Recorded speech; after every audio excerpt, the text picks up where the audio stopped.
from a personal point of view, I don't care if you're voting back in, as long as you're voting with your brain and not your heart. And that's what the important thing is. Remember that democracy has a price, and we're paying it today. Yeah. But look how many of us are supporting it. They're fantastic, absolutely brilliant. Now, I want you to be very patient now, because I've got a young lady now come up. She's going to be the final speaker of the day, apart from me saying one or two thank yous at the end. And I'm going to say one or two thank yous now before she comes up, because we've said the council. And the truth is, it's not the council, it's the leading group. And we've got one or two councillors here who've been very supportive of us, who spoke out against these cuts, who spoke out against this, and Mr. Wanger is here, I think, and Mr. Lilly, thank you very much, and one or two others. So, you know, it's not the council per se, it's the leading group. And that's what we're angry about. And when Mr. Lilly actually left the council, left the actual ruling party, because he was so disgusted with what they were doing. So that took an act of bravery, so thank you, Mr. Lilly. Now then, it is the officers who are making decisions behind closed doors, who are unelected. So don't let's forget about that. Now I'm going to bring the young lady up now. She's 16 years old, and she's going to tell you what she thinks from a young person's point of view. All right? Her name is Michelle. So nice round of applause for Michelle, please. Thank you.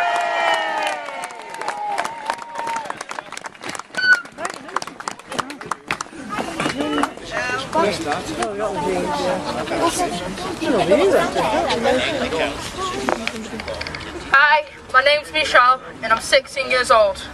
I'm sure that as I go out into the world, I'll have to take on some sort of debt. That might be for a car or a mortgage on a house. Maybe I'd like to go to university. These things are just dreams at the moment. But if I take on a future debt, it will be my choice with my money. This council wants me to take on a debt before I've even got a job, to pay for a move from a building that's only 20 years old, with no structural damage, and in the words of the advert, does what it says on the tin. Afford services for the elderly and children's centres. The youth service is being cut, and many other services restricted or disappearing. Lollipop ladies and gents being made redundant, affecting the safety of children and parents alike. Yet they can borrow this huge amounts of money to transfer the council offices a mile up the road. I don't pretend to understand all the details. I'm young and I'm not expected to. However, being young does not make me stupid, nor does it make me blind to what is going on. So I say to the council, sit down with me and others in my age. Explain to us why you're putting us in debt before we've even had the chance to decide if we want a university debt or any other debts, before we've even got a job, assuming there will be jobs for us. Even though I'm young, I deserve to know what you're doing with my money. Why you've made this decision without asking me permission to gamble with my future.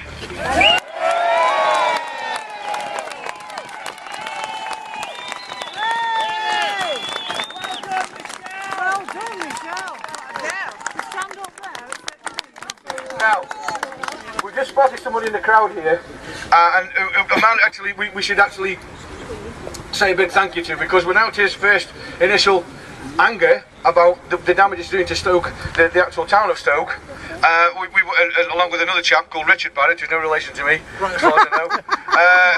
Well, my dad might have had a bike, I don't know, but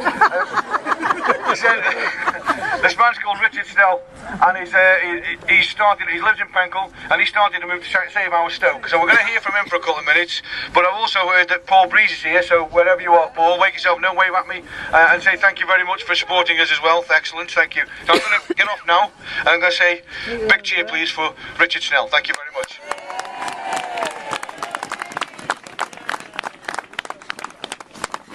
Can you all hear me? Oh.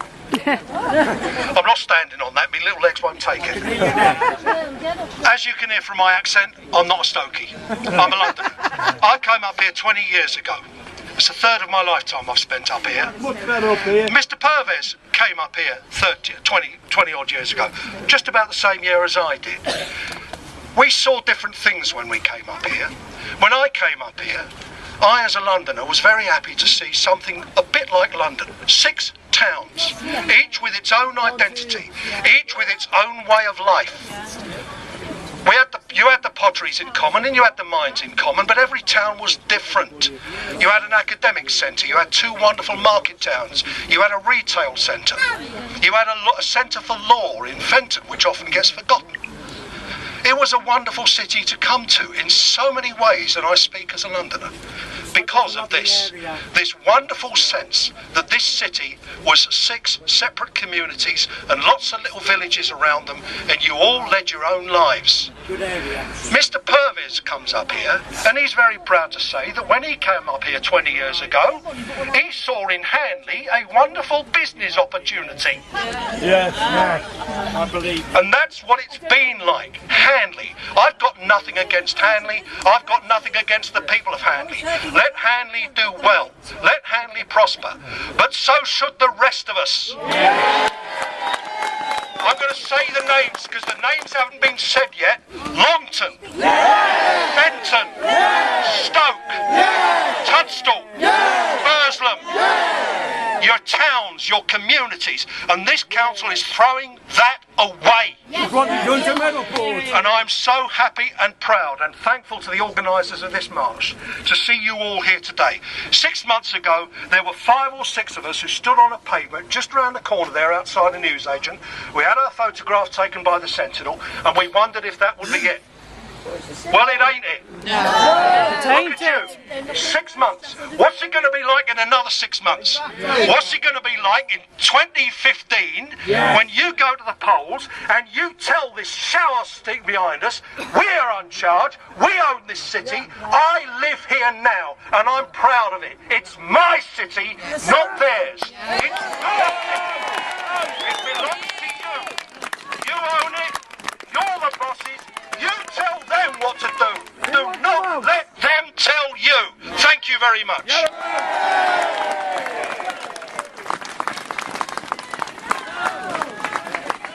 Well, all right, what do you want? Democracy. When do you want it? No. What do you want? Democracy. When do you want it? No. Council. We have. All these people want to speak, so I'm not going to stop them because it's no. Sylvia, what a beautiful name, Sylvia. And she is a lollipop lady who's been sacked. Go on, girl! Go on, Sylv. Go on! 22 years I've been doing my job. Say it again. September I've got to go. The council say. You done a bad job, didn't you? What about the children's safety? Yeah! Yeah! What are you going to do about that? You don't care. No. All you want, get rid, Yeah. save a few pennies while you put that Yeah. monstrosity up down there. This lot, you want... You want to put another plan? So we want them out. Yeah. We want them not.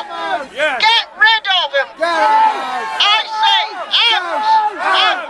Out.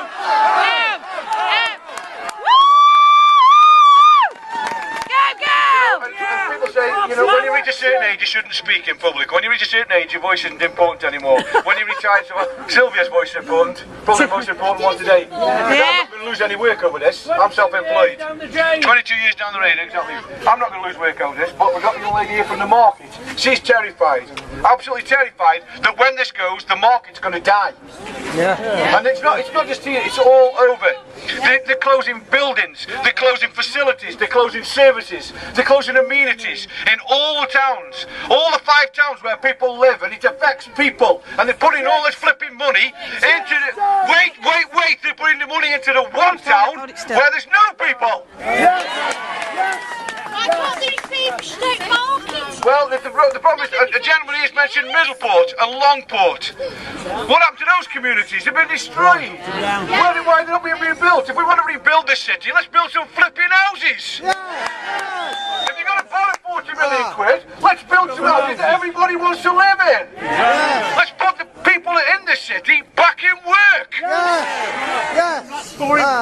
Indeed, it is. And he said, Mr. Pervez is on record, he said, there's going to be 4,000 jobs over the next 10 years. Work it out. That's 400 a year. That's 8 a week. Well, that's going to regenerate the city, isn't it? Shall I wait by the time my term comes around for one of those 8 jobs? I'll be retired.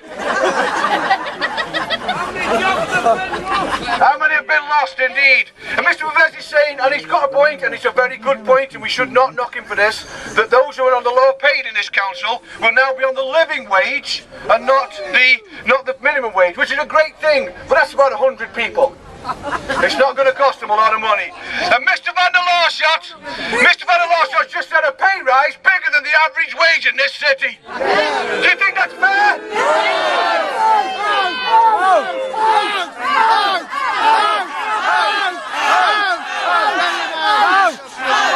Whether or not you like the multicoloured palace up the road that they're planning, I don't personally, but that's a personal opinion. Whether you like that or not, nobody is against investment. Let's reiterate that. Nobody's against investment in this city. Nobody. We want investment in this city, but it should be with money that the developers develop. Right? And it shouldn't be our money. No. And we shouldn't be putting our children and grandchildren in debt. It's ridiculous. Now I've got to say a few thank yous. Staff's Afro-Caribbean Association, who put up with about 1,000 of us on their car park, and they gave it to us. Thank you very much indeed. Free of charge. And a wonderful, wonderful gesture there. I'd like to say thank you also to the police, who've been incredibly brilliant. Thank you very much to you gentlemen and ladies. And of course, thank you for the council for letting us use their road. Oh, it's not their road, it's our road! But most of all, it's ours, yes, you're right. Most of all, a huge thank you to each and every one of you for helping us to just, you know... Can you get people to log on Facebook on Great Power UK? Right, okay, yeah.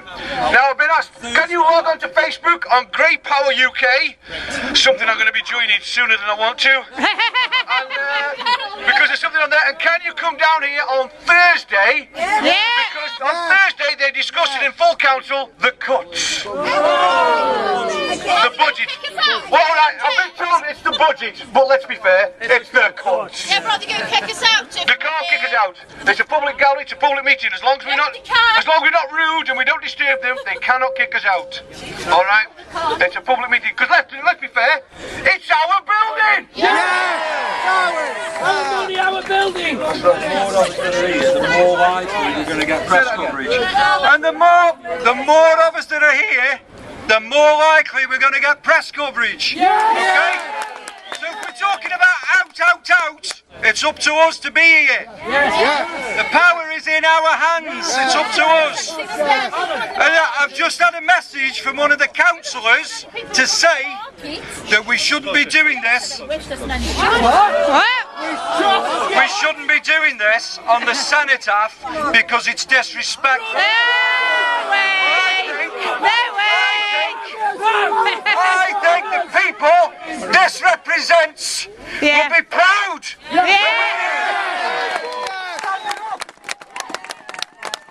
I feel so proud to come from Stoke-on-Trent, and these people are parasites. It's been going on for too long. Things are going to be different from now on. Okay.